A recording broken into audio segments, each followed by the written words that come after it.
This is not a drill. I repeat, this is not a drill. Do not be afraid. We are now in control of what you hear. 1, 2, 3, testing. A journey to the far reaches of knowledge and the unknown. I can't believe I just saw that. From aliens to angels, conspiracies to cover-ups. One soul and preeminent power. From extraterrestrials to exposing the truth. I'll try to explain as much as I can. You're listening to Planet X. You're listening to Planet X. Planet X.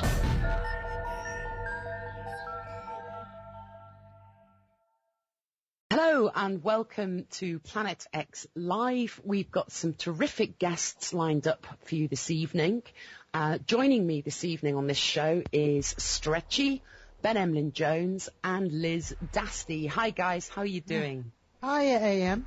We're doing great. AM. How you guys? That's great to hear everybody's voice. Hi, how are you?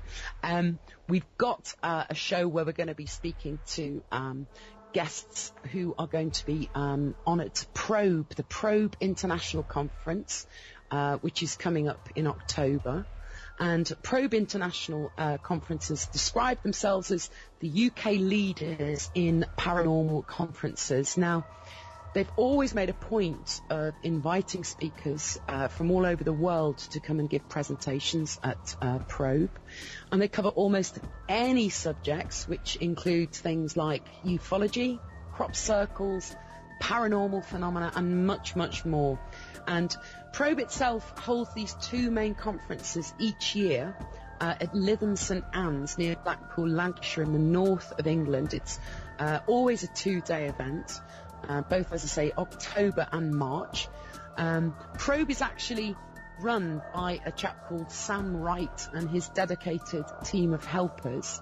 And up until her passing a couple of years ago, was also organised by his very much loved late wife, Jean. So Sam and Jean Wright have always made people very, very welcome. The venue's always kind of just been a basic, what you see is what you get. The fact that they've put this together and made the effort, I think is very admirable. Now, Probe International this October for their conference is on Saturday the 5th and Sunday the 6th of October. We're going to provide you with all the details of their website, but they've always done their best to keep ticket prices as low as they can.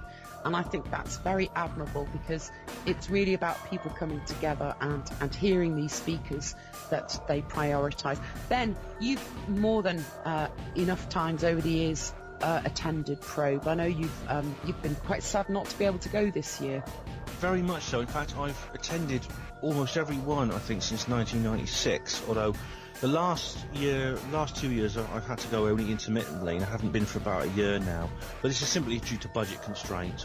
Losing my job, my portering job, has restricted what I can do financially. So, but I mean, so obviously I have to make some hard decisions about where I go and where I don't. But I can say to listeners that if you do go to the Probe conference, you will enjoy it. I can almost guarantee that. It is one of the best conferences around. It's really got a lovely atmosphere, lovely people, fascinating speakers, great venue, great social life. It really is one of the best conferences going. You're listening to Planet X. Planet X, the biggest paranormal show on radio. Before we bring our guests on, the people who are going to be speaking at Probe, Ben, what's got you goat this week, mate? Planet X. What's weird on the web this week? Well, obviously the situation in Syria really has to take priority over everything at the moment because it is the big story that's in the news at the moment. I think is relevant to us all. It's looking more and more dodgy. Every single new piece of information that comes out, more and more dodgy. I mean, I know Tony Topping he's been covering this in more detail, and I'm sure he will in the upcoming weeks. But I mean, I've been following this myself. I mean, there's a photo being released of John Kerry, he's the sort of main hawk in the US government at the moment, who seems to be behind this, who we could have had as president if we hadn't been lucky. Mind you, we got Bush, didn't we? Not much to choose from, is there? Because he did actually challenge Bush in the election and lost. Just goes to show what a scam it is. But anyway, as I said, a picture has been released of John Kerry sitting down having a very friendly dinner with Bashar al-Assad, the president of Syria. I saw that from 2009, wasn't it? Yeah, I sense a sense of déjà vu. In fact, the picture was put up on Facebook with a title underneath, "Déjà Vu?" ?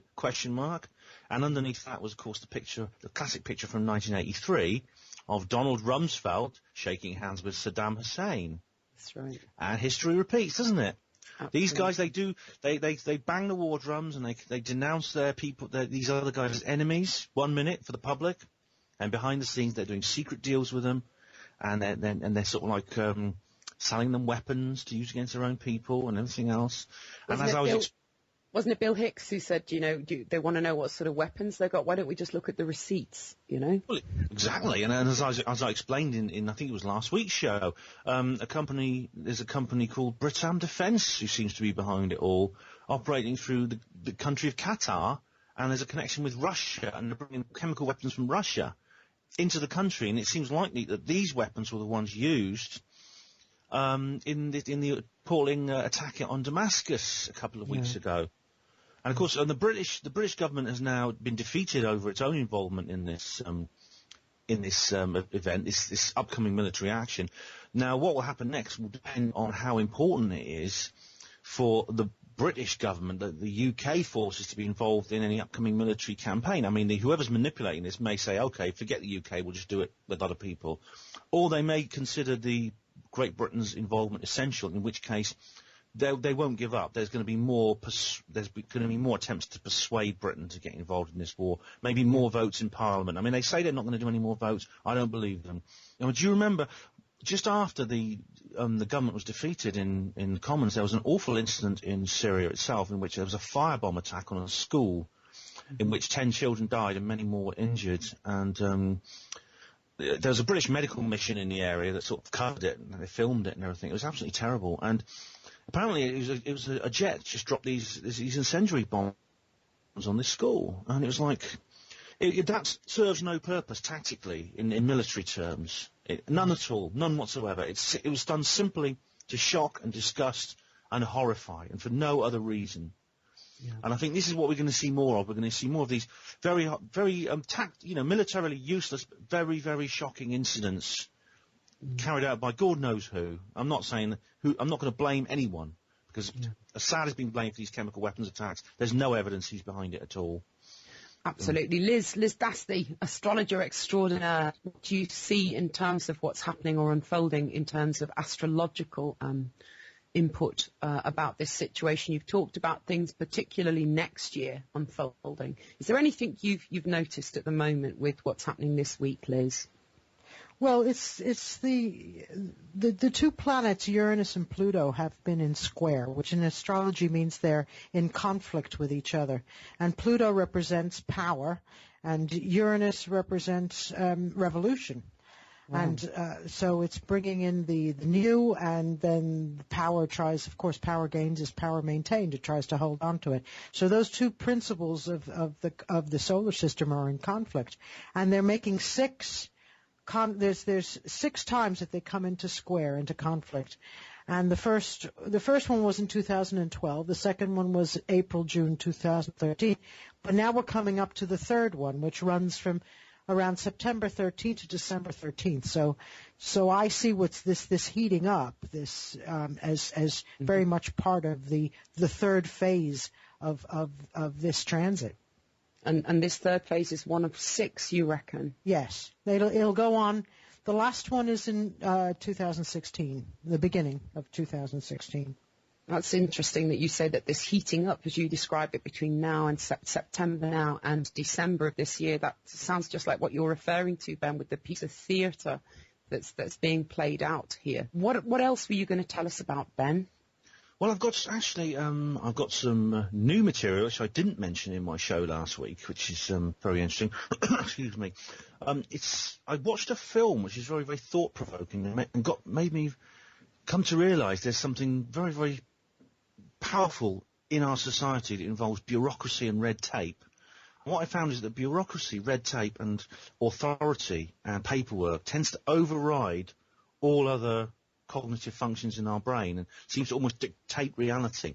I watched a film called Flight Plan, which is a German film. It's in English, and it involves a woman boarding a plane. She's played by the actress Jodie Foster, and she has a 6-year-old daughter with her.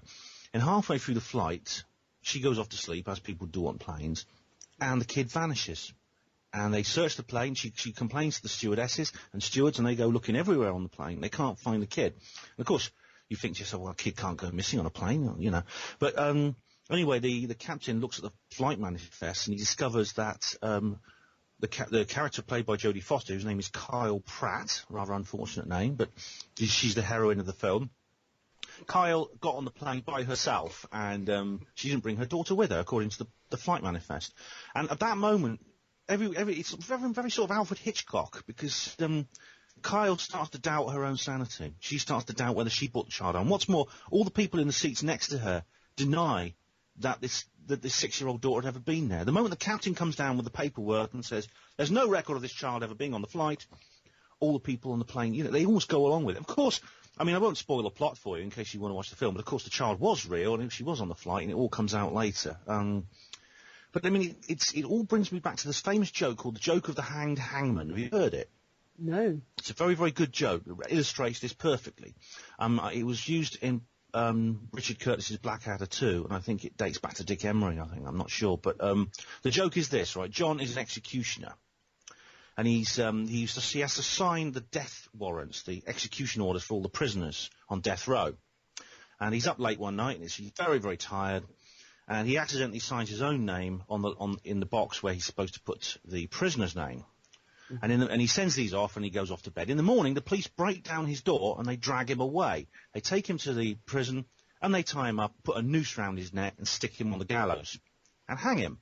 And all this time, he's protesting. He's protesting his innocence. He's turning to his fellow executioners. He says, "Look, guys, it's me, John. Can't you see? You've got the wrong man." And they say, I know what you're saying, John. We hear what you're saying. We understand. But I'm afraid we haven't got the wrong man. We've got the right man, and we've got the paper to prove it. Wow. And isn't that just typical? Because I was getting on a bus. This happened a couple of months ago. I was getting on a bus, and there's an old lady behind me. This is just in the early morning. She got on the bus behind me, and she showed her bus pass, and the driver says, "I'm sorry, I can't accept that." And she says, "Why not?" She says, "This is only valid from 8 a.m. And she says, "It's 8 a.m. now." She shows us, no. He says, 1 minute to 8. I can't let you on this bus with that pass. You have to pay. And she says, "It's crazy. It's only 1 minute." He said, "Look, I could lose my job if I let you on this bus 1 minute early." And I actually, you could see he was as distressed as she was. He's not a bureaucrat. And I mean, isn't that just so? It's something very brutal and very cruel about this whole thing. Well, it comes back to people being too scared to step outside the regime. It's their job's worth again, isn't it? Fear and terror. Exactly. We have a brain. We can use it. We also have the ability to discern and make sort of like judgments based on, you know, not black and white rules, but a weighing up of moral sort of moral data. Okay. Yet the bureaucracy refuses to allow us to do that. And there's another brilliant film called Brazil by Terry Gilliam, which is a great fantasy movie about this.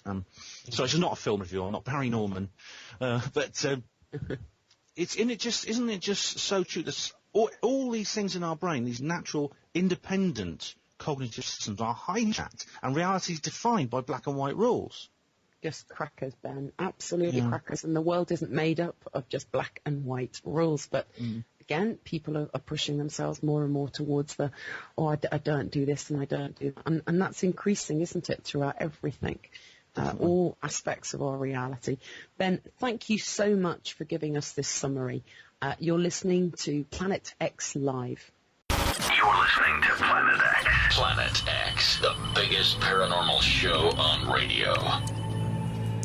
Coming in September 2013, the 5th Annual British Exopolitics Expo with Richard M. Dolan, Professor Chandra Witramsinghe, Marcus Allen, Andrew Johnson and myself, Anthony Beckett. Exopolitics Great Britain presents The Secrets of the Solar System.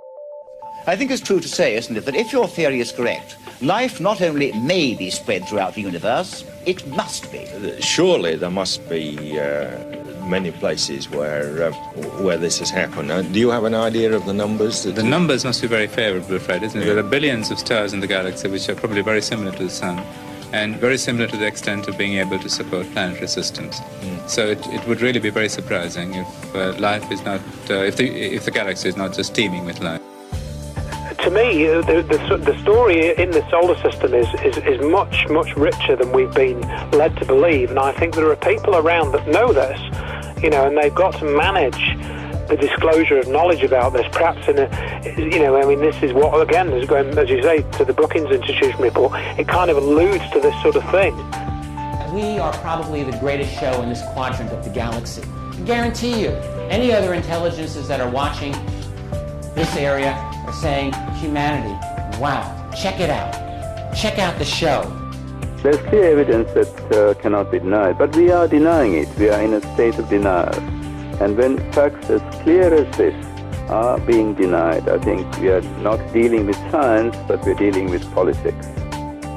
So it does appear to me that this very thing that they allude to is already going on and has been going on for quite some time under our very noses. But it's couched in ways that we don't, are not immediately obvious. So we think that it's just scientists going about their business and being very non-committal about things, and this is, of course, I think for some of us that are speaking at the conference, very frustrating, certainly for myself. It's very frustrating to have this sort of, sitting on the fence all the time and not delving into this more deeply and getting some higher quality answers. Held at the University of Huddersfield in West Yorkshire on Saturday, September 28th. Book online at exapoliticsgb.com or see Nexus magazine in shops now for further details. Exapolitics Great Britain, this is Disclosure. Planet X, the truth is on air. Joining us now on the line, somebody else who's also speaking at Probe is Janine Regan Sinclair, who is a crystal key specialist, teacher, author and clinical hypnotherapist. She's the inventor of the crystal key healing system, and she uses diamond energy to cleanse the mind, the body and the soul.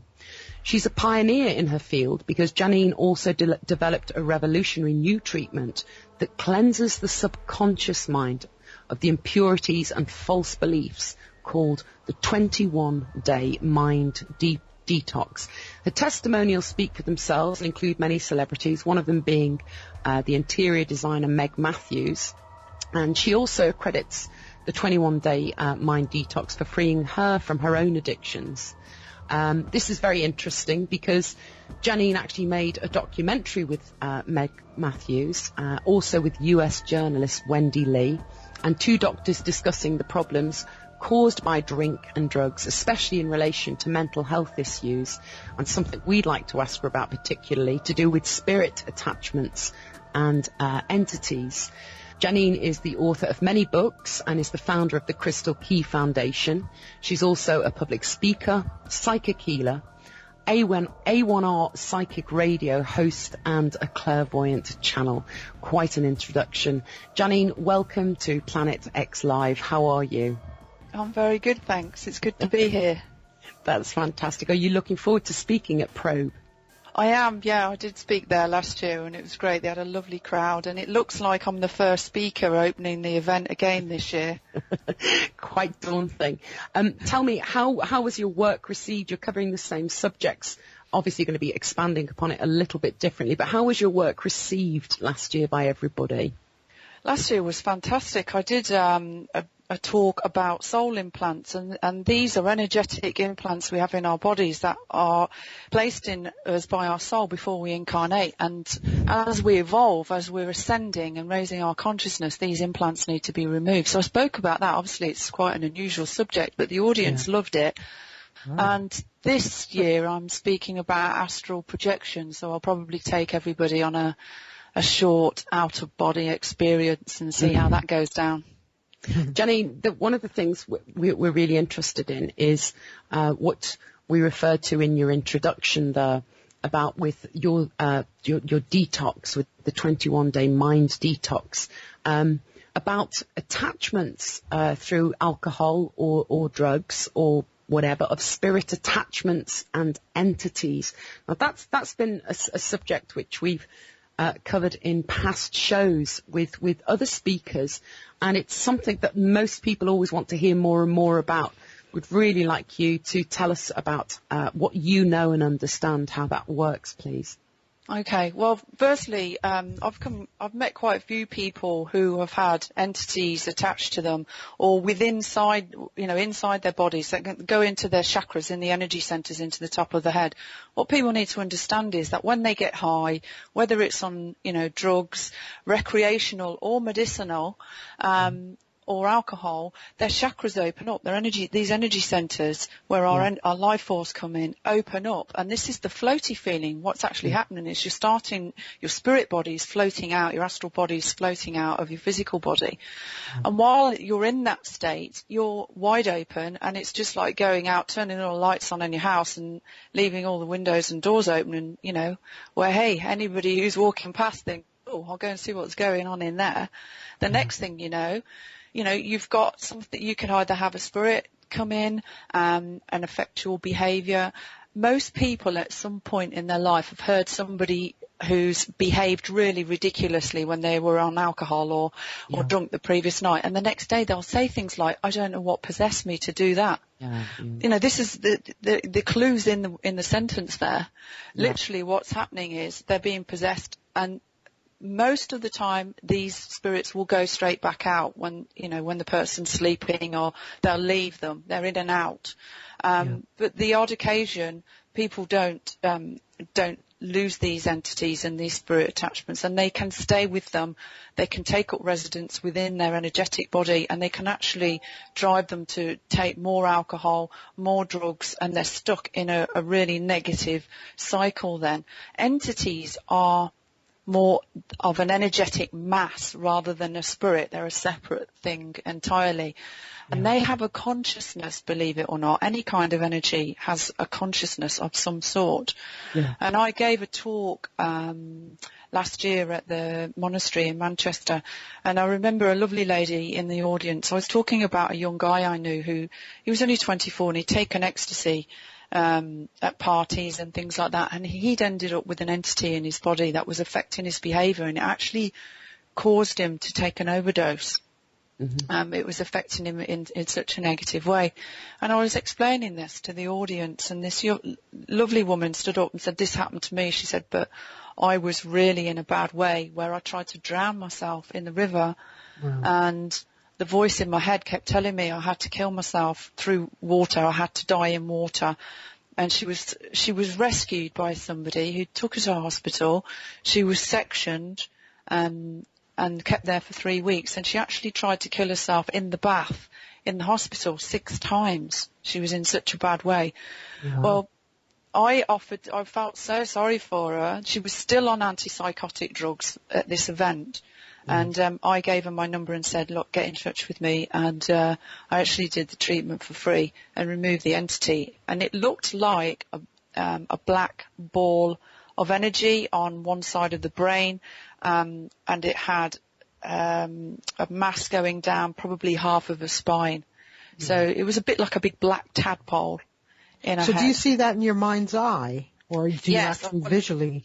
I'm clairvoyant, so I visually have these images come to me, and I scan people and see what's going on inside their bodies. Anybody who watches the pilot documentary I made on my website with Meg Matthews, there is a doctor on there saying how I scanned one of her patients and seen a mass in her body that needed surgery. So she went to they did actually operate on her. Yeah, I saw that. So these entities, can be picked up by anybody. You don't even need to be on drugs or alcohol. If you're just feeling really down, if you're grieving, if you're feeling stressed or depressed, these things can come in because they're attracted to lower vibrations. I find they're common with chronic fatigue symptoms. Pancreatitis is another one, depression, and these type of things can very often, I'm not saying always, you have to be careful here, be an energetic blockage, like a small entity in one of the chakras around the head, or in the body. So is there a way to permanently protect yourself from these types of entities? Yes. avoid drugs and alcohol, obviously, but just keep your vibration up. Be happy. Right. Play happy music. Classical music, angelic music, good quality music. Anything that's too bassy and on a vibrational level is not good for you. And just be a bit careful about where you hang out. If you're hanging out in seedy, dark bars, you're putting yourself at risk. So it's all about vibrational frequency, and it's important to keep your vibration high, keep your energy levels high. Exercise is good, eat good quality food. Just take care of yourself, really. And is that why you use diamonds? Because diamonds are a higher energy than other gemstones? Yes, when crystal key energy is diamond energy mixed with source, actually. And if anybody knows about the chakra system in the body, the energy centers, they're the colours of the rainbow, going up from red at the base, orange, yellow, green, blue, indigo, violet. But when you go above the crown, you're into the white, silver, gold, platinum, diamond, and then source energy, which I see as an opalescent pearl energy. So crystal key is a combination of the highest vibrational energy that we've actually got on the planet at the moment, which was source as well. So it's a combination of the two. It's also got sound in there. So it's been upgraded a few times since it was first channeled to me 10 years ago. So it has got sound in there as well. And that's why I use it. How did this all begin with you when you talked about this happening 10 years ago? Take us back a little bit, Janine. Were you always psychically sensitive or aware when you were young? Yes, I was a clairvoyant child, very tuned into the elemental kingdom, what you would probably say were pixies and fairies at the time. But by the time I went to secondary school when I was 11, I realised that it was a bit weird, and I shut it down. And then 12 years ago, I lost my father, and it just completely traumatised me. I ended up in hospital. My digestive system stopped working. I was so gutted, literally. Yeah. And I ended up in hospital for 2 weeks, and it took me about 4 months to actually get well because of that. And it was just all this dense energy, grief in my stomach area that just, it caused me the problem. Yeah. And when I came out, I went for some healing with a friend of mine who'd been a Reiki master teacher she'd been into it all 20 odd years at least. And I was just so impressed with how much lighter, how much happier I felt after the session. It was one of those light bulb moments when my soul was telling me, you need to learn this. Yeah. So I went and did all the courses to become a master teacher, and then within no time at all, I was given a completely new healing system. I was told to go out and get some canvases, and I started painting in my kitchen. And within 3 weeks, I downloaded from the universe a whole new healing system. And then I was told, we want you to take this out into the world and teach the teachers, which blew me away, to be honest, at the time. Slightly daunting thing to think about there. But I like a challenge, so I took myself off to night school and I did a teacher training course, and I've worked with it and evolved with it. And then I decided to move into hypnotherapy, so I understood how the mind was affecting the energy in the body.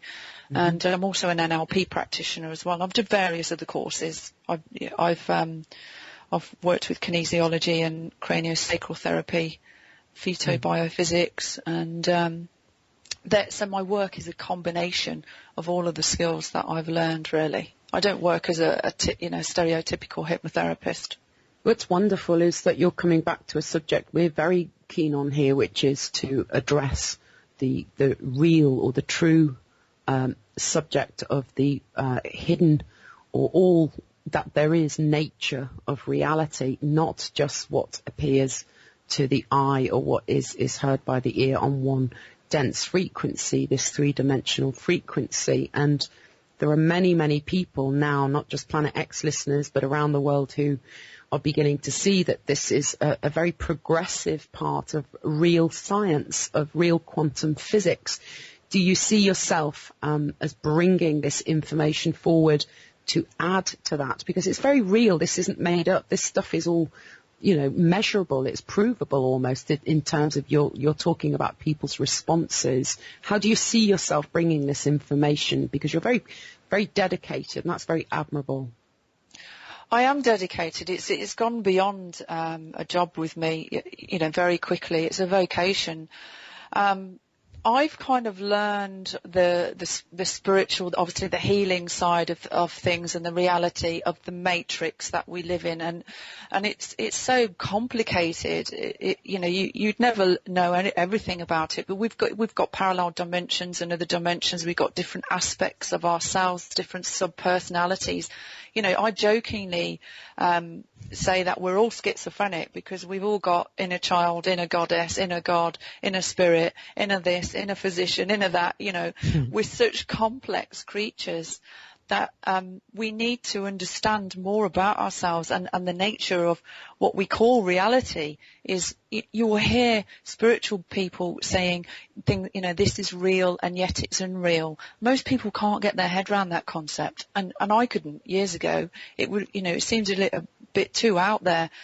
And I am out there, but I try to take it down to as simple as possible. So I incorporate in my teachings the science of it and the spirituality of it, and mix the two together so that I can speak to anybody on any level and explain it, either in very basic, simple quantum physics, or other people who want to just talk about energies and spiritual energies and angels and this type of thing, even extraterrestrials. All of these things are part of the whole thing we call oneness and the quantum field. Everything that everything exists. If people think they're seeing pink elephants, they exist to them because their consciousness contains pink elephants. And the sooner that, more and more people accept that and start seeing other people as different or odd or strange.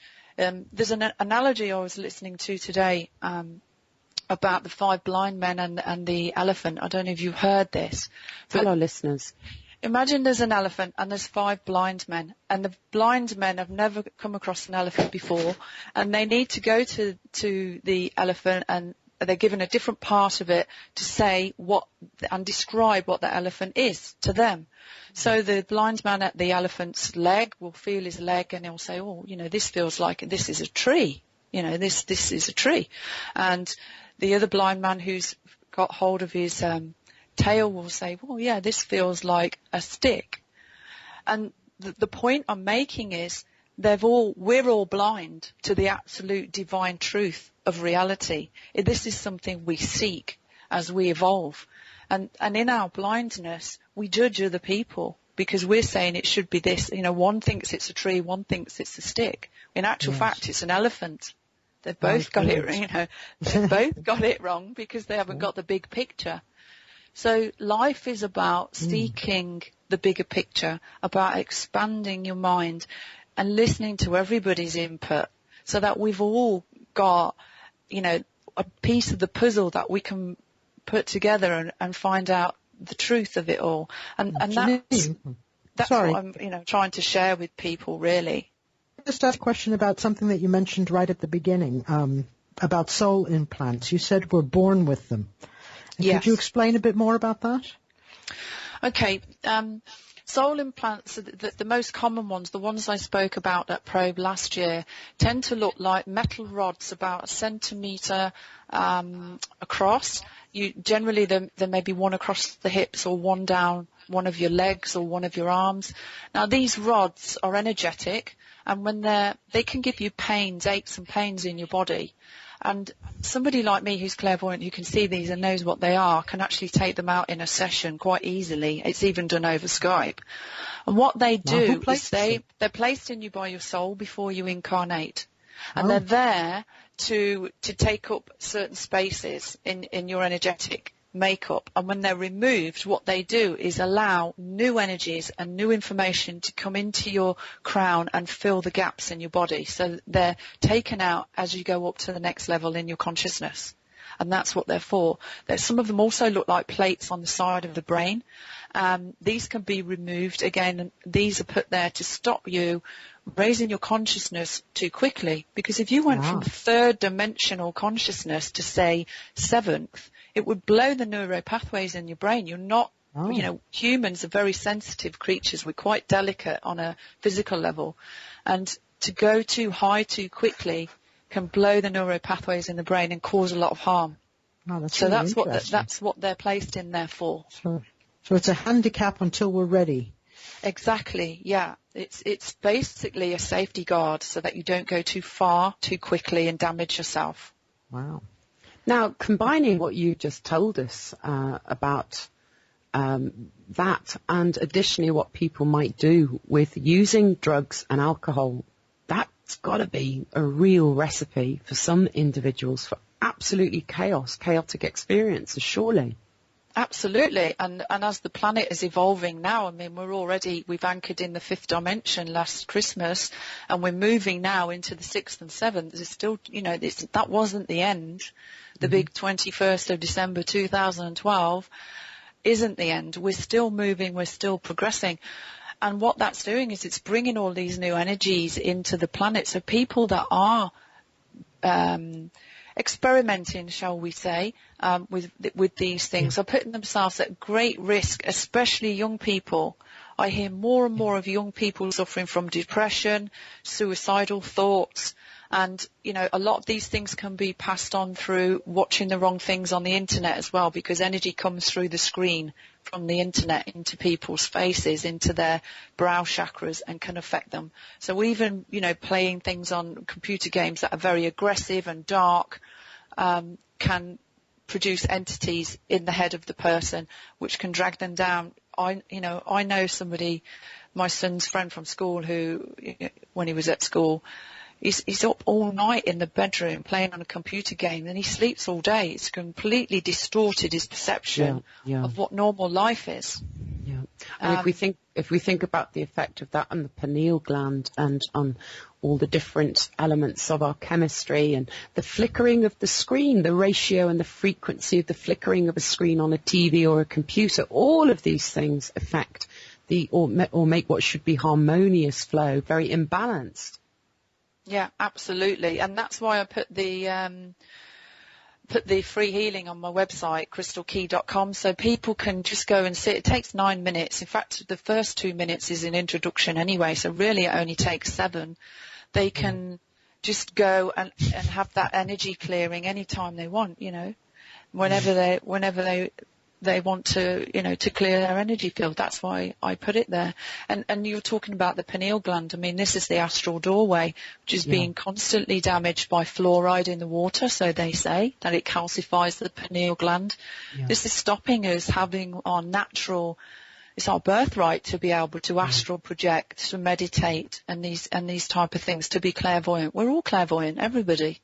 Yeah, you're very adamant. When we first spoke, I really was fascinated by your input about how a lot of people, this is no disrespect to researchers looking at conspiracy theories, facts, all sorts of different things, but you're quite concerned that, for example, when people come to these subjects for the first time, when they newly come across it, sometimes they become so overwhelmed by the reality of how this world is being run that they can literally end up in fear and terror and just concentrating on the dark and not seeing any resolve or way in which they can empower themselves. Your work, a lot of it is, or all of it to me, is about empowering oneself. You're not the one that's saying, come to me and, you know, I'll give you all the answers. You're teaching people how to empower themselves, but you're adamant that the New World Order, for example, once people come across it, they can remain in fear and terror and not move on from that. Yeah, definitely. It hit me a while back when, I mean, I used to read David Icke's books, and I think David's a nice guy. You know, he's on a mission and he's got what he needs to share with people. The trouble is people get hooked into it and they're holding on to it, and then it's keeping it in the consciousness of the planet. What we need is to okay, yes, I recognise this is going on. What's creating it? I am. We are. All of us. And finding solutions to clearing it from your own consciousness. I did make an MP3. I haven't released it to the public yet. It's not the right time. But I've made an MP3 to completely clear the subconscious mind of New World Order, conspiracy theories and these beliefs. And when the time is right, I will release that. And hopefully it's going to go global. I'd love it to go viral because we need to get together en masse and clear it from our consciousness. The temptation is there to, oh wow, these conspiracy theories, and you're on Google and you're looking up more and you're looking up more, but what you're doing is holding it in our reality because you get what you think about. Well, I see a lot of this stuff as not a theory. I see it as actually fact. And I think that's why a lot of people get blown away by it. But what they do is when they tap at the keyboard and they don't come away from the keyboard, they don't integrate any of this information with their day-to-day living. They just keep seeing information and they just remain within this left brain fearful information overload. They don't integrate the new knowledge of the realization of what this reality really is being hijacked, because it's being hijacked by people or individuals. They're not all people who know how this reality works. So they put out these blocking frequencies or these very malevolent energies, through computer games, through certain types of music, through drugs, or something that's going to keep people locked in to non-creative freedom, away from all this stuff, no creativity within themselves. Because I think a lot of that stuff is real. But what's the point of knowing all this, as some people do? They learn more and more and more if they come across it. But then they're locked into it. Yeah, well, what's happening, if you imagine the internet as a beautiful grid around the planet, and that grid, imagine the light going through it. So, it looks like a light net around the planet. Within that light net, there is also a black thread. And the black thread is the negative stuff. I mean, I met a guy on holiday a couple of years ago who worked in the communication business. He said to me 50% of internet use is pornography. 50%, It's shocking. And that black thread is going round. And this black thread is containing all this negative, information being circulated because they want you to know about the negative stuff, because they want to hook you into it, because it keeps it real. All the lower frequency stuff, absolutely. So it's people going on the internet, they're looking into these sites, and it's like that black energy comes out of the internet and hooks into them, and they're hooked. And it literally looks like energetic hooks, like somebody's put a fishing hook into you, and they keep going back for more and more. And that's the problem. It's about cutting ties with it and saying, right, what are the solutions to this? And there are so many people have got solutions about, do this, grow your own food. There are lots of physical solutions, but you can do that till you're blue in the face. If you don't clean it from the consciousness and the mass consciousness, it's never going to go away. So you need to go to the root cause, and the root cause is consciousness. Yeah. And that's with every single one of us. Every individual creates that consciousness. So we're all responsible and we all need to act. But a lot of people don't understand that, and that's the problem. They haven't got that knowledge yet, and it's spreading. The movies like The Secret are teaching people how to manifest and things like that. Probably a little bit too much on the materialistic side, instead of manifesting, a lighter mind and better consciousness and more positive stuff en masse for everybody rather than selfish. But there's more education is needed, and that's why I started my foundation, so that I can attract money into it. My tour is the money that comes in through the tour, and the tickets are only £25, is to go into the foundation so I can hire hotel rooms and travel around and talk to people on this level and give them the tools to be able to help themselves and enlighten them. Janine, I'd like you to just give us a brief. We're going to put the information about your tour, about your website up on our Facebook and our website pages anyway, but just run through the 2-hour courses that you're going to be doing, which cities in the UK that you're going to be visiting, please. Okay. Well, I've already been to Leeds and Manchester. I'm going to Birmingham on the Saturday the 14th, and that's 3 till 5 o'clock. And then the week after that, I'm in your neck of the woods in Liverpool at the Novotel there from 3 till 5 on the Saturday. And then the week after that, I'm in at the Columbia Hotel in Bayswater in London on the 28th. Then I'm at Probe the week after that on the Saturday. I'm the first speaker. And then the week after that, I'm in Dublin at the Carlton Airport hotel in the airport there. It's 2 kilometres from the airport. So there's 4 tour dates coming up outside of Probe. And basically it's going to be 2 hours where I'm giving a talk based, on this type of thing. I will take the diamond energy through everybody in the audience so everybody gets some healing. And then I'm going to be giving one-to-one soul readings to people in the audience who, put their hand up and say, I'd like to know what my soul purpose is, what I'm here to be doing. And that's the plan. So people can find out why they're actually here and what they're meant to be doing in their career, what their soul has planned for them, what they came to do. We've all got a soul purpose. This is terrific. Janine, you've given us a very good, brief rundown of your work and insight, and it's really, really interesting. But we wish you all the very best in continuing this work, and we'd like to have you come back on again and give us an update about how your work is going. But for now, Janine Regan Sinclair, thank you so much for coming on and speaking to us. Janine. On Planet X Live. Thanks for your clarity. Thank you so much. It's been great. Wonderful. Thanks, Jenny. Get in touch with Planet X. Call, text, email. Find us on Facebook. Okay, now it's time to speak to our second guest, Madeleine Walker, who is also going to be speaking at the upcoming October Probe Conference on the 5th and 6th of October. Now, Madeleine Walker is an animal communicator. She's also a horse and rider trauma consultant and a human empowerment coach.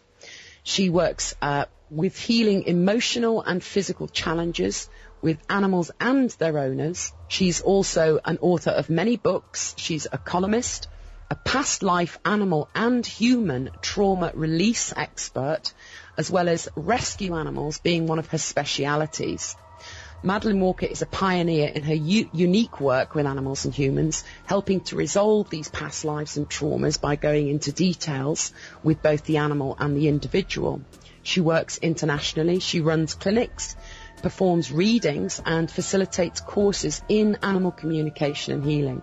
So that means that she actually does end up travelling extensively to work additionally with wild species in their natural habitat, and is passionate about conveying the messages that she intuits from these wise creatures, gaining wisdom for planetary healing.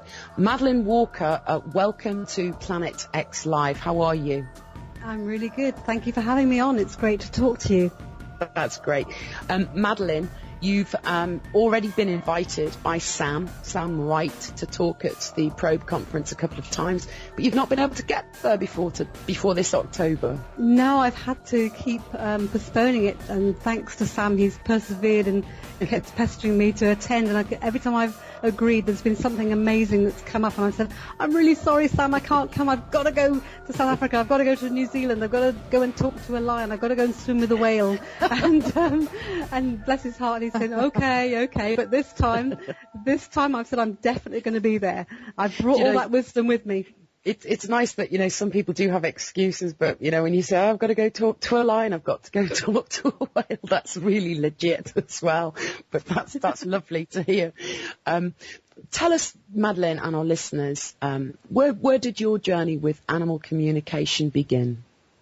Well, I've always been absolutely obsessed by animals, and we've always had a huge menagerie, and my mother was very long-suffering. My first job was working as a veterinary nurse, and an occupational hazard with that job is that you're forever bringing home all the waifs and strays. So we had all sorts of animals. But with animal communication, I've been able to, when I worked, I used to be married to a veterinary surgeon, and I was always very interested in the connections between humans and animals, and also the sense of bereavement and loss in their passing, which was obviously very traumatic for them.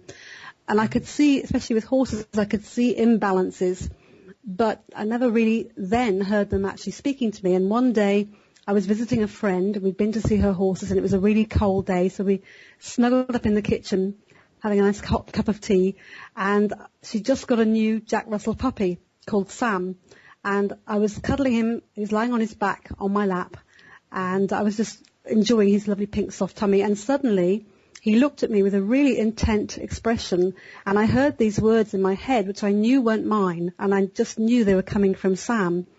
And he said to me, "I'm a reincarnation of Lee, my friend, her old dog, and I've come back to help her through a difficult time in her life." And I was so shocked, and I thought, what the hell was in that cup of tea? Because I thought, okay, there's a dog that's talking to me, but he's also talking about reincarnation. So I put him down rather quickly before I dropped him, and he went and sat next to Lee's Aga, and all of a sudden his little Jack Russell face started to morph into a Border Collie with very specific spots on the muzzle, and just as suddenly morphed back into his tiny little Jack Russell head again. And I just thought, what the hell is going on? And I didn't have the courage to say to my friend, "Did you used to have a Border Collie?" I just said to her, "Have you had a dog before?" And she said, "Oh, not for years. Why do you ask?" And I said, well, you're going to think I'm crazy, but Sam's just told me he's a reincarnation of an old dog that you had, and he's come back to help you." And I said, "Well, what did you have?" She said, "I had a Border Collie called Briar." Wow. And I said, "Well, have you got a photograph?" And so she showed me a photograph, and it's exactly what Sam had shown me with the spots on the muzzle. So I was fairly open to human reincarnation and past lives between humans, but I hadn't, for some reason, even considered that animals might also have past lives and may also be part of our soul family and reincarnate through many lifetimes with us in different guises. And so from then on, the floodgates opened, and it was my vertical learning curve took off. Wow. That must have been a terrific shock when you, as you say, when you first heard those words, because you knew that they didn't come from you. Absolutely. It wasn't something I went looking for. It was a complete shock, and I really thought I'd lost the plot big time. One of the many times I thought that. Madeleine, before that happened, had you had any clairsentient or clairaudient experiences before that? Yes, I think when I was quite small, my parents were going to take me to a circus, and I was about 4 or 5, I think. And in those days, obviously, they had all the animals, and we didn't realise quite how horrific the training was for those animals, the cruelty involved. And I said the night before to my mother, "There's going to be an elephant driving a car." And my father said, "Yes, like, I don't think that's going to happen somehow." And I said, "No, there is. Like, I've seen it. There's an elephant going to be driving a car." And one of the first things that came on when we sat in our seats in the circus was an elephant driving a car. And so my parents looked at me and thought, "Oh," and I said, "There you go. I told you so." Wow, that's terrific. So obviously it did happen a lot earlier, but you just didn't make that connection at the time. No. In some of your books and in some of your teachings, you do actually talk about our soul connection through many lifetimes with our animals and why they're so important to us. What exactly do you mean by interspecies, as you call it, interspecies unification? Well, I feel we have to really, as human beings, we have to let go of our feelings of superiority to the animal kingdom, that we are somehow a superior race. My belief is that actually the animals, especially the wild species, have a much better idea of what we need to do to heal ourselves, to help them help us heal the planet. They seem to have a much more grounded contact with the rhythms of Mother Earth, and also our domestic pets are so aware of our emotional and physical needs and how they can heal us. And so very often I'll get called in to try and resolve a behavioural problem with an animal, but it's nearly always the human that needs the help, and the animals are just flagging up something that needs to be addressed either in this lifetime or maybe from a past life. And it's just been mind-blowing the way that they've taught me new techniques to help people release all kinds of physical and emotional challenges that are really limiting and disempowering them in their current lifetime. I think really this arrogance that humanity has, that it's above everything else, and nothing else has consciousness. I think it has to change. And one of the things that a lot of animal communicators very often tell people is that, for example, when a domestic pet is ready to leave this physical experience, they have tremendous acceptance of it, and they're more concerned about leaving us. Really, that must be a very common theme you've come across a great deal. Absolutely. I have a dog in spirit called Pillow. That's a wonderful name. Oh. And she sends us our new dog, actually, who's called Duvet. So Pillow gets very cross if I use what she calls the L word, which is lost. And she'll say, "You never lost me. Nothing is ever lost. Nothing or no one is ever lost. It's just slipping into another dimension." And she said, "You human beings get so hung up on death and dying. It's just like being in another room, and we're always there. We just choose to be in the other room." And so she gets very angry if I say the L word. I've got real goosebumps. Go on, sorry. Madeleine, what do you feel has been the most important or maybe strange communication with an animal? Oh boy, how long have we got? I think the most bizarre happened a year ago. Trying to cut a long story short, I had a very strange visitor through my cat flap into my kitchen, and this happened on several occasions through quite a few different night times. But the first night, I heard the cat flap bang open and something come into the kitchen with an almighty crash. And I thought to myself, oh, what's the cat brought in now? Only to realise the cat was asleep on the bed next to me. So I thought, what on earth's that? So I rushed out into the kitchen, and whatever it was had disappeared out through the cat flap before I got there. But I saw these huge wet paw prints all over the kitchen floor. So I thought, ooh, that looks like a big cat. So I thought, well, I'm so tired, I'm just going to go back to bed. Whatever it was is obviously gone. About an hour later, the same thing happened, and I rushed out only to catch this grey, stripy backside, fluffy backside, shoot out through the cat flap. So thinking that the only thing that can be grey and stripy in the UK would be a badger. So that's what I assumed it was. Anyway, this went on, and eventually I decided to maybe ask the question, why? Why was this badger, so-called badger, coming into my kitchen? And it started to download all these incredible messages. And just to show how even more incredible it was, one of my neighbours complained to the local badger rescue centre, and so they set a trap to catch this badger, only to find the next morning that in the trap was a rather large raccoon. Of course, we don't have raccoons in the UK, it was even more. If it had been North America or Canada, like I've seen them loads, and it would be very typical behaviour of a raccoon, but not a badger. So to have a raccoon coming into my kitchen in England to download these messages just shows how completely off the scale crazy this is. But where did it come from? Well, it told me that it had been dumped in our fields behind us, and obviously from someone who had maybe not had a current license, or had just dumped it because it maybe had got a bit too big. But it had actually got a red collar, once you could see beneath all the fluff, and it was actually very tame. So it obviously had been somebody's pet, but totally bizarre to have a raccoon coming into your kitchen. But even more bizarre were the messages that it was giving me, because what it told me was that it was a Pleiadian energy, like a walk-in, that was giving me this information. And it started to talk about organ healing energy.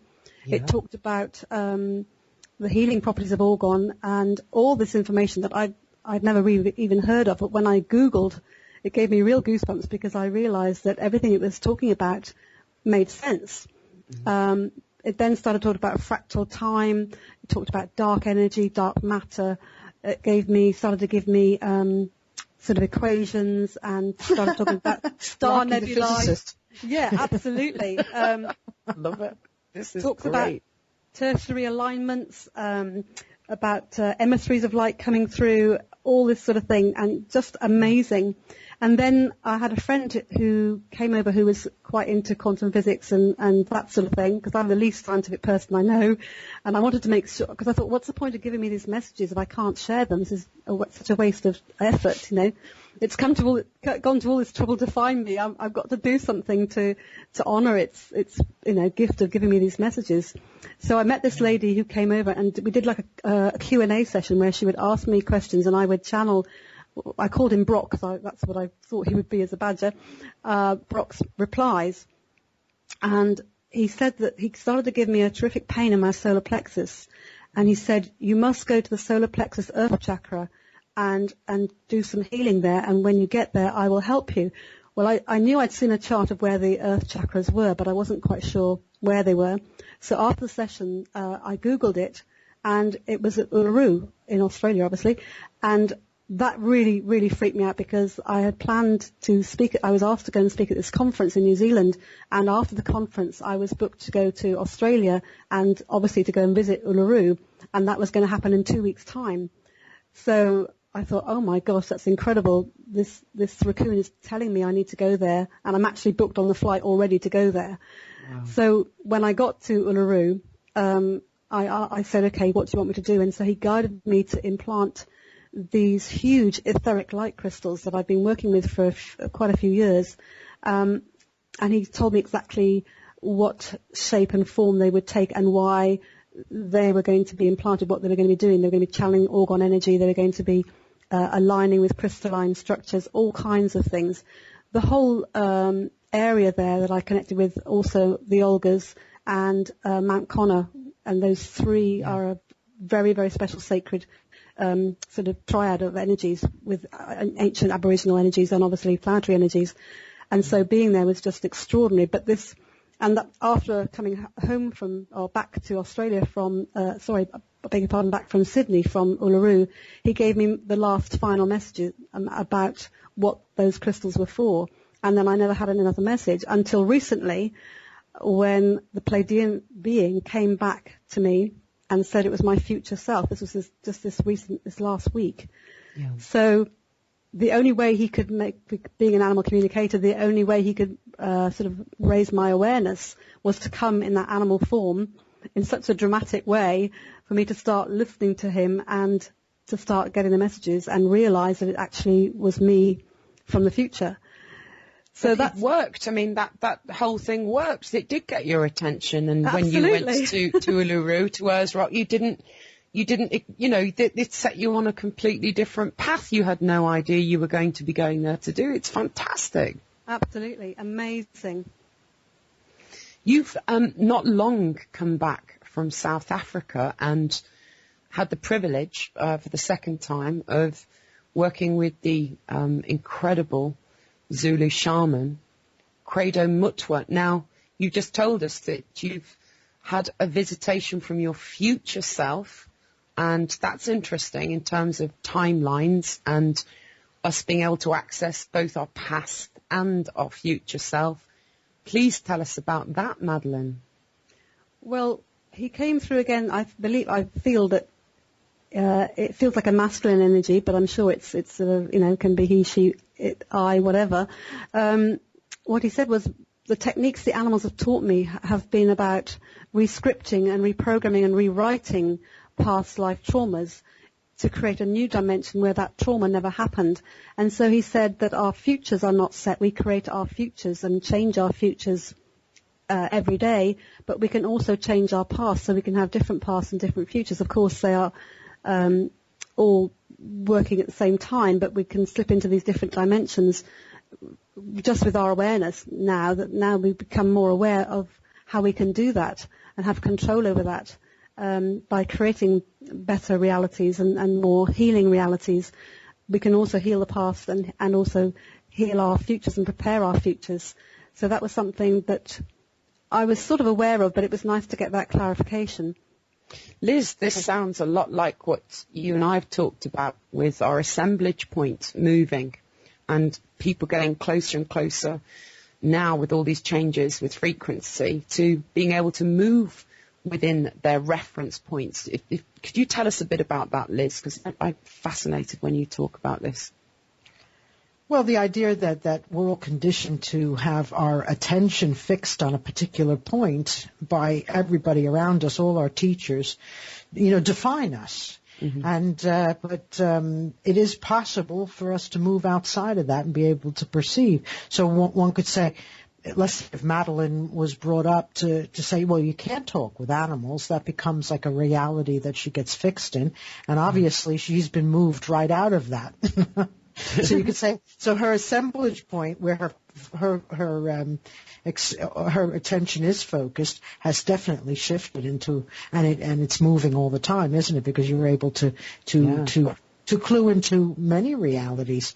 But have there been other planetary beings that have communicated to you through animals, Madeleine? Well, I believe that the whales and dolphins that I communicate with, I've swum with quite a few different species of whale and dolphins, and I believe that they are from Sirius. So I feel as Sirian beings, I feel I've connected with Arcturian beings and beings from Andromeda. So I also felt that a horse that I had a lot of Chiron energy in him.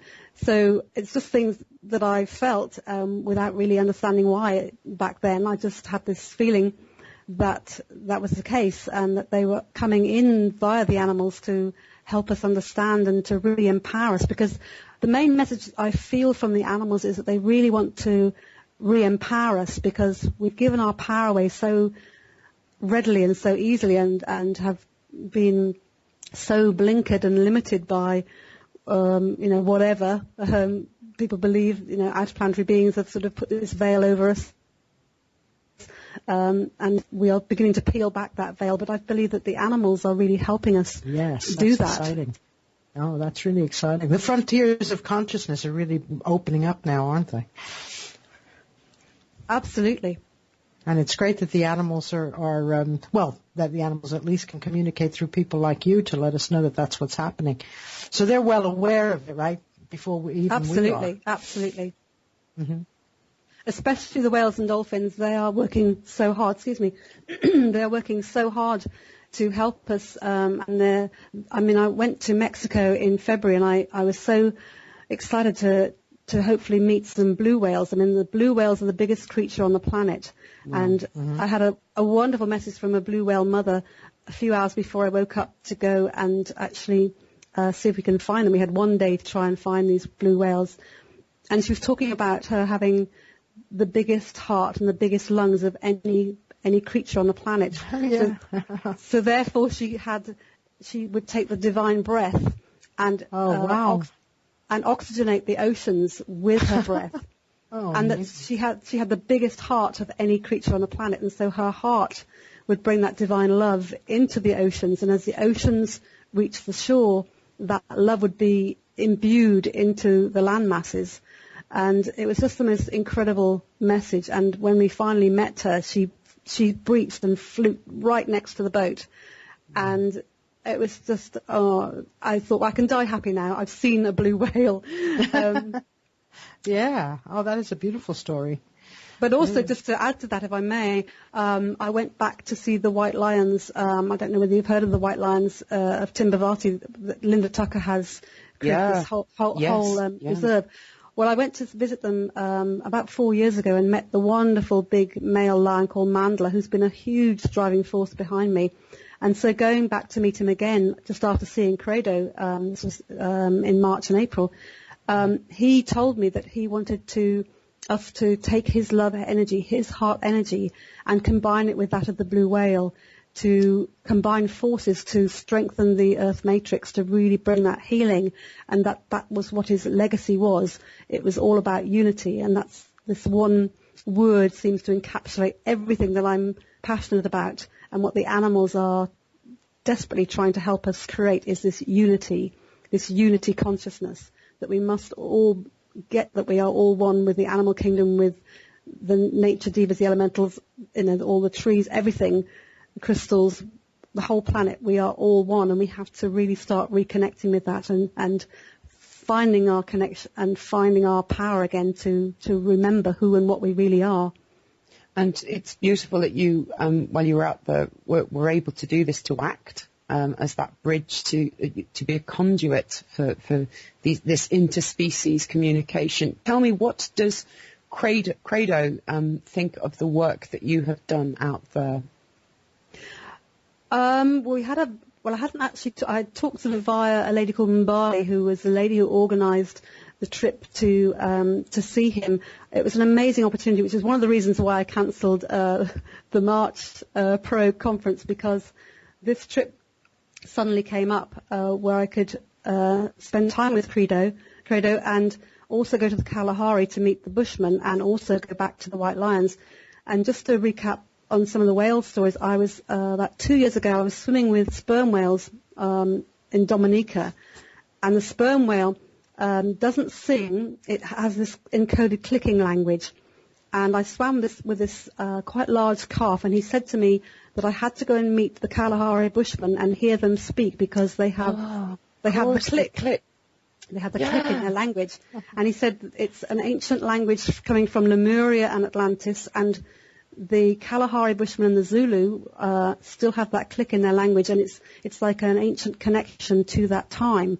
And he said that, I got completely zapped by their clicks in their sort of sonar, and that they said that was affecting the crystalline structure of my skeleton, of my skeletal structure, but that I had to go and make that connection of the whale and the Bushman, and listen and record both sounds. So we recorded the whale clicks, and when I got to have the chance to sit in the bush with this amazing shaman called Isak and record him speaking in his ancient tongue with the clicks, I just thought, oh my God. And he totally understood the connection between them and Atlantis and the whales. I mean, he was in the middle of the bush. I'd probably never ever obviously gone away from the bush, but he knew exactly what I was talking about. I've never seen an ocean. Yeah. No, exactly. So it was amazing to connect that up. Well, you were probably the very first being that's consciously in this here and now made that connection. Well, as I say, it's a gift of a message from a whale that I had to act upon. And that's what I'm saying.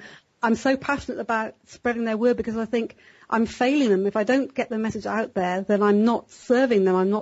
Because why give me these messages if I can't get them out there? If I can't, help people and help the animals get their amazing, amazing wisdom out there.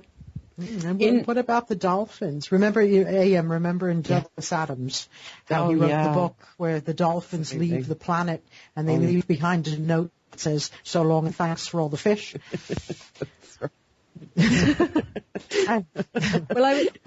So what do the dolphins have to say for us? Well, they've given me an amazing technique which incorporates working with these light crystals, and I believe that I worked with the light crystals when I was in Atlantis, and it's quite a long story, but it has to connect with my mother's terminal illness, that I somehow rediscovered my ability to use the light crystals in healing.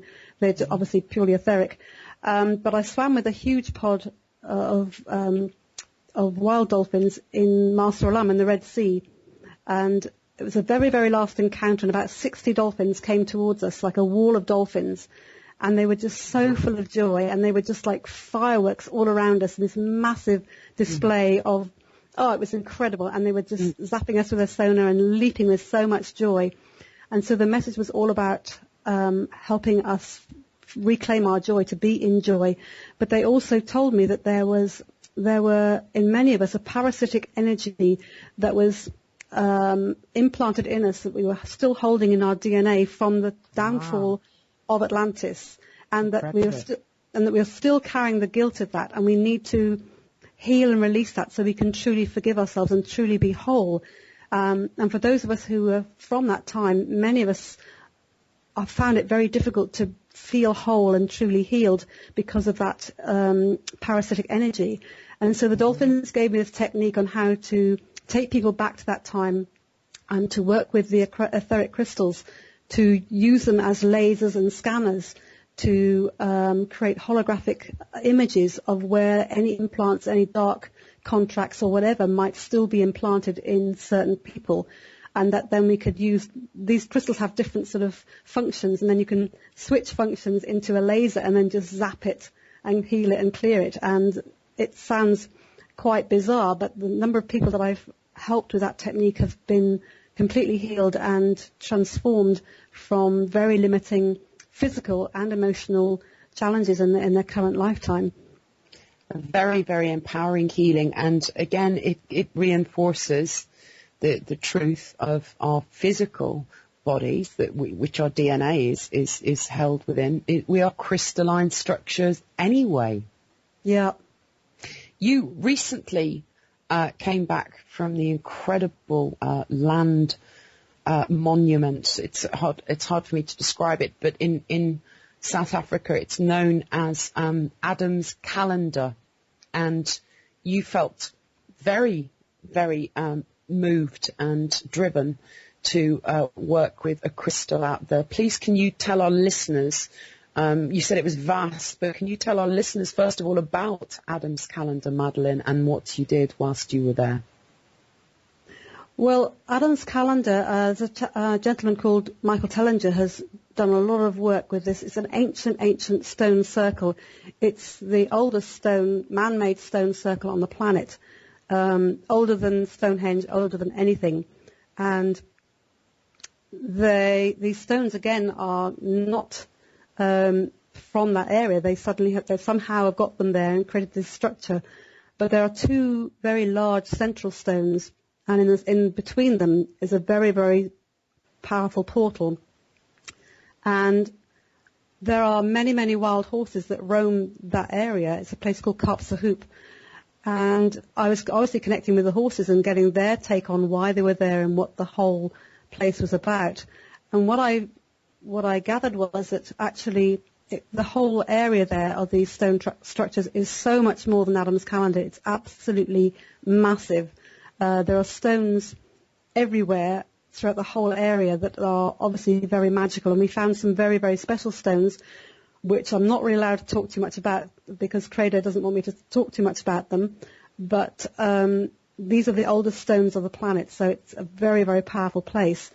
So I knew that I had to go there, and I knew I had to talk to the horses, and the horses told me that their job was to anchor the energy and spread the energy of the stones throughout the whole area. And the horses that I actually rode were allowed to run free with the wild horses at night, but also come in and interact with humans during the day. So they told me that they were anchoring and holding the energy in their hooves and bringing that energy into human contact during the daytime, and obviously people that would come and ride them or whatever. So they were very, very special go-betweens between humans and the wild horses and the ancient sites. But coming home, just this last week, I was guided by this Pleiadian being that I realized told me it was me and from the future, to place a huge light crystal, rather like the raccoon had guided me at Uluru, to create a huge light crystal to go down in between the two huge center stones of Adam's Calendar, to create some kind of healing. And he told me that it was called the Peace Crystal. And so I visualized taking myself right to the stone circle and place this enormous, like a big quartz crystal shard right down between the two stones. And as it went right down into the earth, I could see the ripple effects of the crystal energy just activating and connecting through all the crystal grids, and like a mycelium of energy that I also saw when I was at Uluru, just connecting everywhere throughout the whole of the world. And I felt at this time with all this, with Syria and people seemed to wanting yet again to warmonger, that it felt very important to place that within the Earth system. And so I felt it was amazing that this being, me from the future, had guided me to do that. And I just hope that it helped in some way. What a great privilege you've had to be able to interact and communicate with animals, but it's very, very powerful, empowering information that you're passing on from them to humanity, and that couldn't be a better example of what's happening in Syria now, because, you know, we could be looking at, potentially a third world war if this kicks off and dominoes right the way throughout. It will change everything. So all of these things within our consciousness and DNA all of this crystalline energy within the planet and within our own structure that's really speeding up right now. Can you imagine what warfare and a regime of oppression, which we're already living in, could do to really prevent and stop that from happening and from unfolding? So the animals have got a really powerful imperative message that they're trying to convey to us.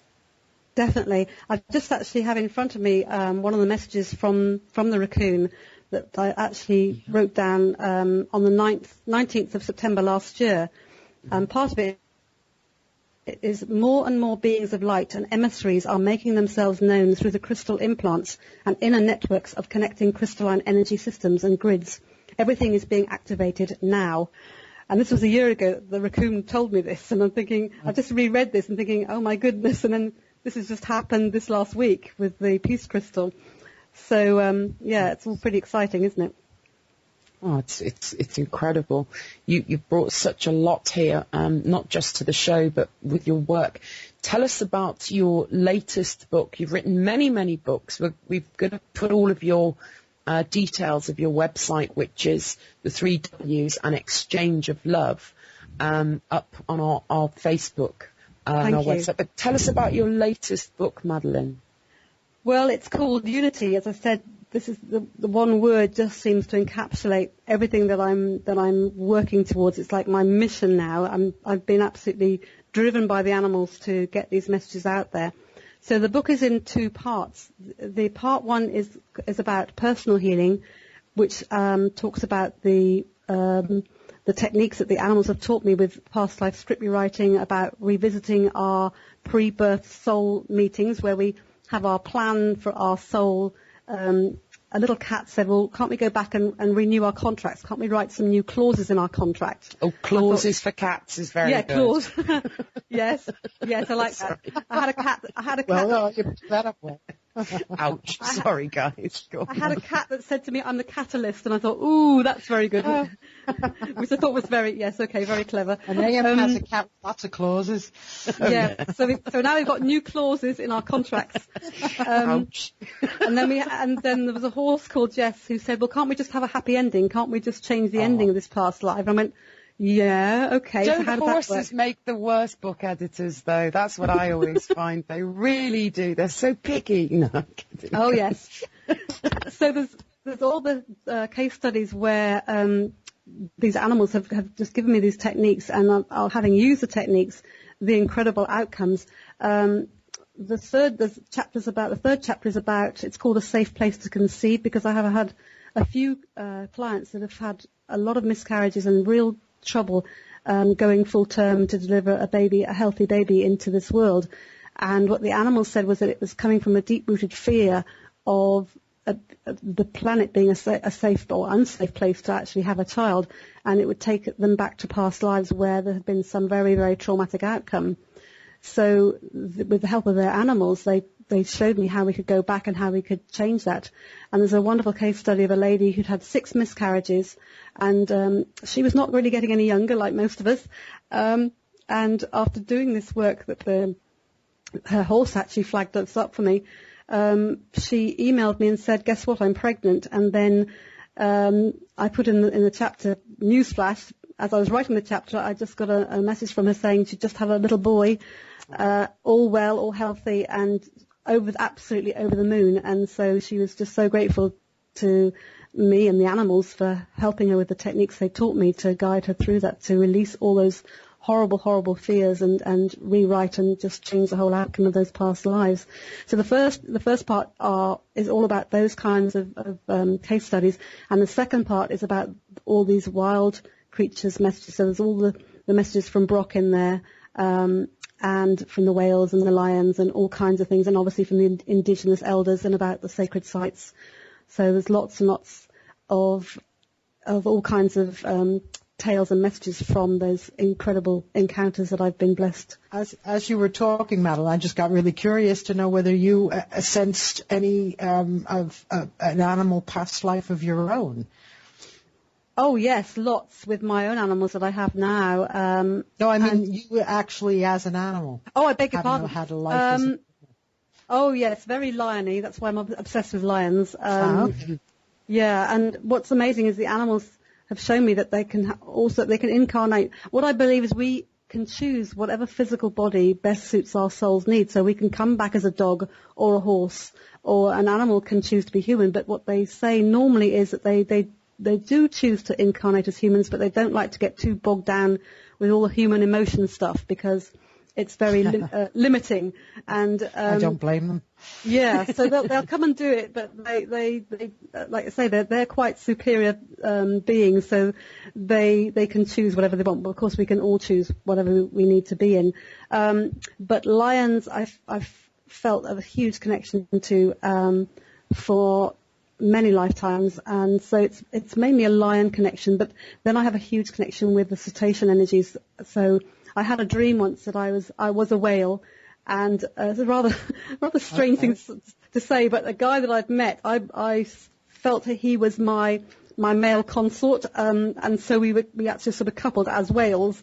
We hadn't actually managed to do that, or never did as humans, but it was a very strange and very, very vivid dream, which I was sort of hesitant to talk to him about because I don't know quite what he would have made of it. Yeah, that's really interesting because the whale, of course, like the whale mother told you that she had the biggest heart. And in astrology, the lion, Leo, rules the heart. Wow. Yeah. So there's the heart connection between the whale and the lion. Exactly. And the white lions have told me that they are the guardians of the land masses and the whales are guardians of the ocean. So together they're like co-guardians of the whole planet. Okay, so the whales are the king of the sea jungles. Yeah, definitely. Nice one. Madeleine, you had very traumatic experiences with the death of your mum and a breakup of a marriage, and we feel this is really inspirational, how you took those experiences and really committed to your path. Of dedicating yourself to this interspecies communication. Can you tell our listeners about how this all came about, please? It was an incredibly difficult time. The two most, apart from my children, the two most important people in my life just suddenly fell away from me. It was a complete shock when my husband just suddenly announced one day that he wanted to leave the marriage, and I just couldn't believe it because my mother was very, very ill and really had only a few weeks to live. And I thought, well, there never is a good time to tell somebody this, but there couldn't have been a much worse time. And so it was the worst time of my life. My mother and I were very, very close, and she was just the most incredible person. But I know that she's given me such a huge gift with her illness because, as I said before, with her illness, I reclaimed my knowledge of how to use the light crystals because it was a technique that suddenly came to me as I was lying in bed praying one night to try and find some way of helping alleviate her pain from the awful tumours that she had. And I was given this image of light crystals to put inside her body. And the amazing thing was that obviously I wasn't meant to save her, I was meant to help her pass over. But from that day on, she never really had the pain that she experienced before. So I sort of hoped and prayed that somehow, in some way, I might have helped that. And then I had, about 3 months after she passed, I was working with a very, very conventional client, an ex-naval officer, and we were having a sort of a stress management sort of session. And suddenly he said, I've got a very strange being, I can't really say it's a man, and he's saying he's got a message for you. And I thought, right, okay. And he said to tell you that the crystals you used with your mother did work out, that you must keep using them. It's a skill that you had a long time ago and you must start to use them, and it's a gift that your mother's given you by going through this illness. Part of it was to help you reclaim those skills from that past time. And of course I burst into tears and I thought, I'm supposed to be the therapist here, but this was completely out of the blue and yet so marvellous that my mother, and I found that it did help my mother, and that she gave me this wonderful gift of helping me access those skills. And this chapter suddenly come out with it was just amazing. So, and I realise now that the universe sort of lifted my husband out of the equation so that I could be free to do the work, even though it was absolutely devastating at the time to cope with both. It was like a bereavement for both of them. It has enabled me to be freed up and know that my mother is behind me 100%. And from a soul point of view, I'm so grateful to my husband now, because I know that it was very, very difficult for him as well. But on our soul agreement, he brought me so far and then allowed me to be free to do the work that I really had to do. And so I'm hugely grateful to him now, although obviously on a three-dimensional human side, still very sad about the breakup. But on the other, I'm so grateful because I feel so blessed to have the opportunity to be of service and to work with the animals and to travel to these incredible places and have these encounters with these amazing, amazing creatures to share their wisdom. Well, Madeleine, I think I'm speaking on behalf of all of us. It's been a real privilege to have you come on the show, and I think people are really in for an incredible opportunity to hear you speak at Probe at the end of October. And you know, we've heard it for ourselves. There's so much there that people are going to be able to gain from your presentation. We wish you to continue with this wonderful work. And for now, just keep doing what you're doing. It's very, very empowering, and it's a wonderful gift. Daughter with her. And halfway through the flight, she goes off to sleep, as people do on planes, and the kid vanishes. And they search the plane. She complains to the stewardesses and stewards, and they go looking everywhere on the plane. They can't find the kid. And of course, you think to yourself, well, a kid can't go missing on a plane, you know. But anyway, the captain looks at the flight manifest, and he discovers that the character played by Jodie Foster, whose name is Kyle Pratt, rather unfortunate name, but she's the heroine of the film. Kyle got on the plane by herself, and she didn't bring her daughter with her, according to the flight manifest. And at that moment, it's very sort of Alfred Hitchcock, because Kyle starts to doubt her own sanity. She starts to doubt whether she brought the child on. What's more, all the people in the seats next to her deny that this 6-year-old daughter had ever been there. The moment the captain comes down with the paperwork and says, there's no record of this child ever being on the flight, all the people on the plane, you know, they almost go along with it. Of course, I mean, I won't spoil the plot for you in case you want to watch the film, but of course the child was real, and she was on the flight, and it all comes out later. But I mean, it all brings me back to this famous joke called the joke of the hanged hangman. Have you heard it? No. It's a very, very good joke. It illustrates this perfectly.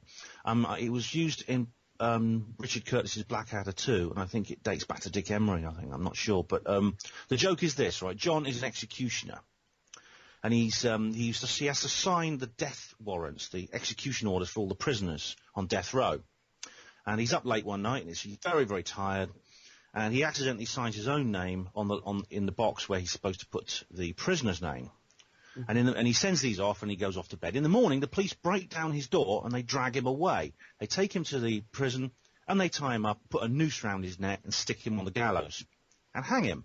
And all this time, he's protesting. He's protesting his innocence. He's turning to his fellow executioners. He says, "Look, guys, it's me, John. Can't you see? You've got the wrong man."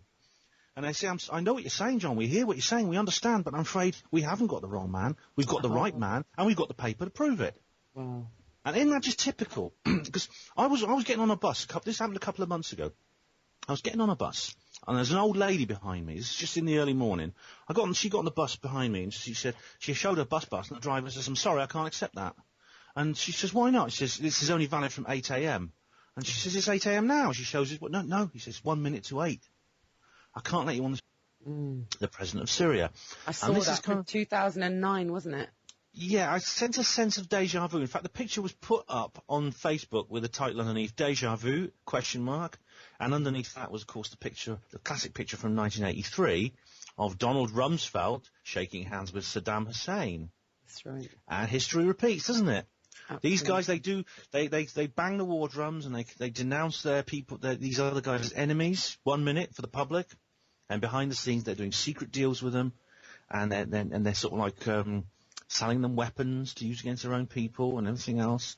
Wasn't it Bill Hicks who said, they want to know what sort of weapons they got? Why don't we just look at the receipts, Well, exactly. And as I explained in I think it was last week's show, there's a company called Britam Defence who seems to be behind it all, operating through the country of Qatar, and there's a connection with Russia, and they're bringing chemical weapons from Russia into the country, and it seems likely that these weapons were the ones used in the appalling attack on Damascus a couple of weeks ago.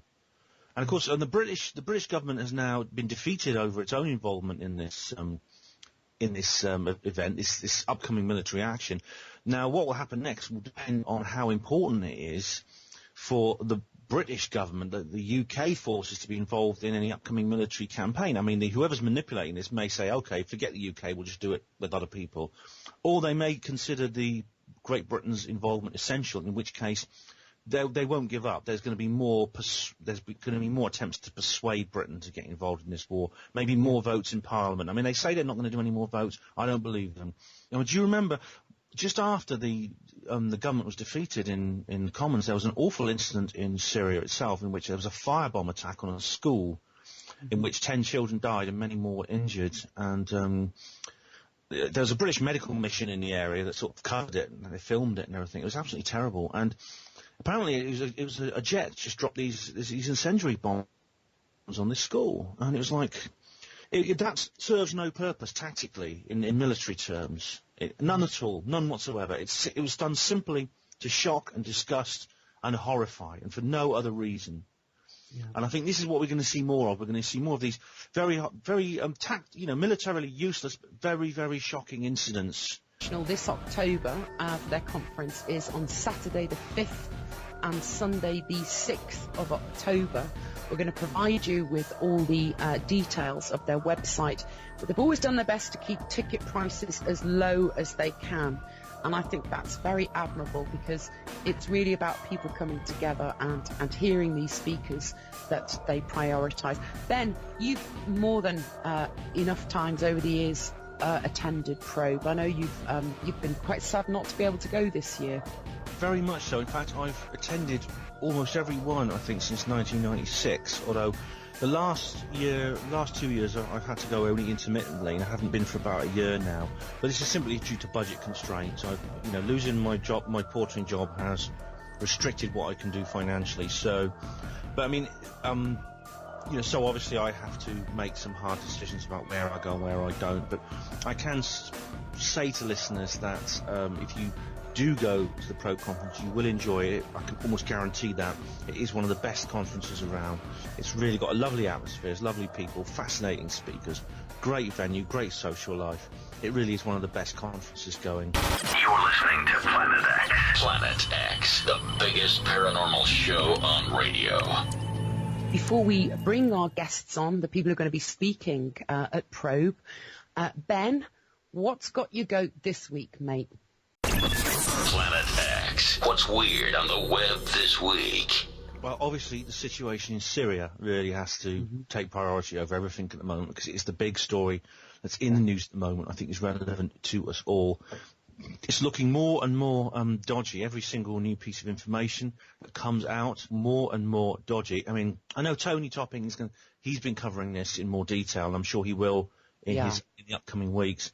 But I mean, I've been following this myself.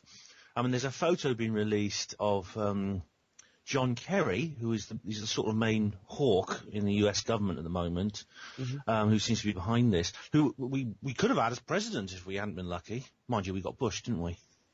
Not much to choose from, is there? Because he did run up against, he did actually challenge Bush in the election and lost. Just goes to show what a scam it is. But anyway, as I said, a picture has been released of John Kerry sitting down having a very friendly dinner with Bashar al-Assad. This is not a drill. I repeat, this is not a drill. Do not be afraid. We are now in control of what you hear. 1, 2, 3, testing. A journey to the far reaches of knowledge and the unknown. I can't believe I just saw that. From aliens to angels, conspiracies to cover-ups. One soul and preeminent power. From extraterrestrials to exposing the truth. I'll try to explain as much as I can. You're listening to Planet X. You're listening to Planet X. Planet X.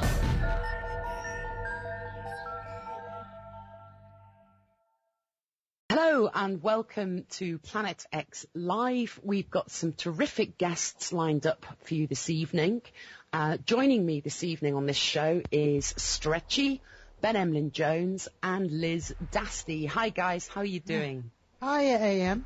We're doing great. Hi AM. How you guys? That's great to hear everybody's voice. Hi, how are you? We've got a show where we're going to be speaking to guests who are going to be on at Probe, the Probe International Conference, which is coming up in October. And Probe International conferences describe themselves as the UK leaders in paranormal conferences. Now, they've always made a point of inviting speakers from all over the world to come and give presentations at Probe. And they cover almost any subjects, which include things like ufology, crop circles, paranormal phenomena, and much, much more. And Probe itself holds these two main conferences each year at Lytham St Anne's near Blackpool, Lancashire, in the north of England. It's always a two-day event. Both, as I say, October and March. Probe is actually run by a chap called Sam Wright and his dedicated team of helpers. And up until her passing a couple of years ago, was also organised by his very much loved late wife, Jean. So Sam and Jean Wright have always made people very, very welcome. The venue's always kind of just been a basic, what you see is what you get. The fact that they've put this together and made the effort, I think is very admirable. Now, Probe International... Carried out by God knows who. I'm not saying who. I'm not going to blame anyone, because Assad has been blamed for these chemical weapons attacks. There's no evidence he's behind it at all. Absolutely. Liz Dasty, astrologer extraordinaire, what do you see in terms of what's happening or unfolding in terms of astrological input about this situation? You've talked about things particularly next year unfolding. Is there anything you've noticed at the moment with what's happening this week, Liz? Well, it's the two planets, Uranus and Pluto, have been in square, which in astrology means they're in conflict with each other. And Pluto represents power, and Uranus represents revolution. Wow. And so it's bringing in the new, and then the power tries, of course, power gains is power maintained. It tries to hold on to it.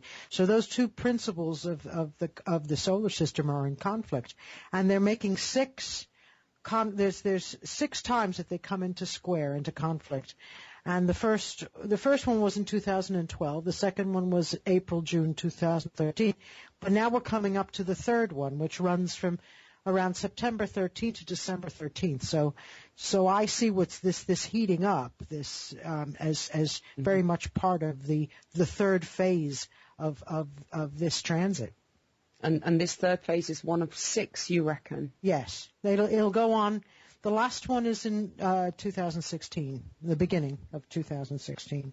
That's interesting that you say that this heating up, as you describe it, between now and September now and December of this year. That sounds just like what you're referring to, Ben, with the piece of theatre that's being played out here. What else were you going to tell us about, Ben?